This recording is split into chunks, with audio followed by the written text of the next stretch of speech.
Welcome to my new blog guys. কেমন আছেন? Voice দিতে একদম ইচ্ছা করে না, তারপরও আপনাদের জন্য নিয়ে আসলাম সিম্পলভাবে গরুর মাংস রান্না।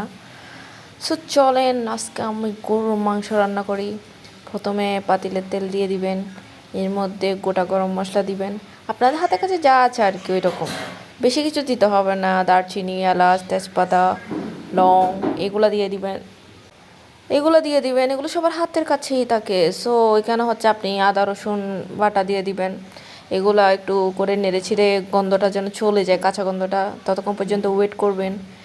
এরপর আপনি এখানে পেঁয়াজ বাটা দিয়ে দিতে পারেন, আপনাদের ইচ্ছা। তাও যদি পেঁয়াজ বাটা দিতে মনে হয় দিবেন, না দিলে না নাই, কিন্তু দিতে পারেন, দিলে ফ্লেভারটা ভালো আসে। এরপর লবণ দিবেন, লবণ দিয়ে ভালো করে নেড়ে চেড়ে নেবেন। অনেকে লবণ লাস্টে দেয়, আমি ফার্স্টে দিই। সো এটা আর কি। সো এরকম করে বেজে নেবেন, বেজে নেওয়ার পরে আপনি এখানে মশলা দিতে পারেন, মশলা দিতে পারেন, মরিচ দিবেন, হলুদ দিবেন, মশলা দিবেন। তারপরে হচ্ছে আপনি একটু জিরা গুঁড়াও দিতে পারেন। এগুলো দেওয়ার পরে আপনি একটু নেড়ে চেড়ে নেবেন। এগুলো ব্যাচেলার ভাইদের জন্য বেশি ভালো হবে, ব্যাচেলার আপুরা আছেন, বাইরে আছেন। এগুলো সিম্পলভাবে আমি গরুর মাংস রান্না করেছি।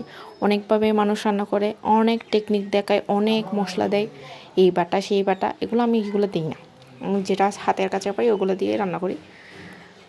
দেখছেন আমার বোনটা ক্যামেরাটা নড়াই ফেলতেছে, এরকম করে নাড়তে থাকবেন। কালারটা জোস আসছে না? ওই যে আমাদের একটা সিক্রেট মশলা আছে, আপনারা চাইলে ওই সিক্রেট মশলাটার রেসিপিটা আমরা আপনাদের সাথে শেয়ার করতে পারি যদি আপনারা চান আর কি। এটা হচ্ছে আমরা ওখানে দিয়ে দিছি সিক্রেট মশলাটা। সিক্রেট মশলাটা দিলে আপনার ফ্লেভারটা আর একটু বেশি আসে। আমরা জিরা গুঁড়োও দিয়ে দিছি। নাড়তে থাকবেন, এখানে কোনো পানি মিক্স করবেন না। পানি মিক্স করলে হচ্ছে আপনার তেলের উপর যে ভাজাটা হয় ওটা চলে যাবে। এরকম করে নাড়তে থাকবেন যতক্ষণ না হয়ে যায়।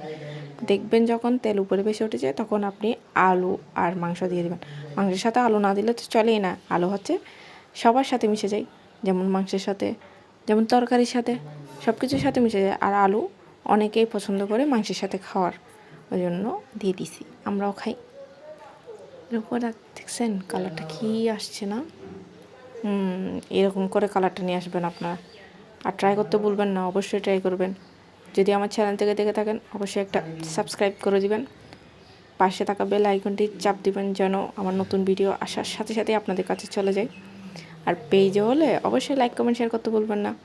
তো দেখেন এরকম করে বয়েল হতে থাকবে, তখনও কিন্তু কুক হয় নাই অবশ্য, 80% কুক হয়েছে। আমরা এটা আরও কিছুক্ষণ লো হিটে রাখবো যাতে আরেকটু সেদ্ধ হয়ে যায়, এখনও সেদ্ধ হয়নি ওই জন্য। সো আপনারা কেমন আছেন? দেখছেন কালার রেড রেড, রেডি ভাব আসতেছে, কি একটা অবস্থা, ক্যামেরাটা খালি নড়াই। দেখেন এটাই হচ্ছে আমার গরুর মাংসের ফাইনাল লুক, সাথে আলু। কেমন হয়েছে জানাবেন। ওকে, সো আল্লাহ হাফেজ, আসসালামু আলাইকুম। সবাই ভালো থাকবেন, সুস্থ থাকবেন এই কামনা। আমার পেজটাকে ফলো দিয়ে অবশ্যই পাশে থাকবেন। ওকে।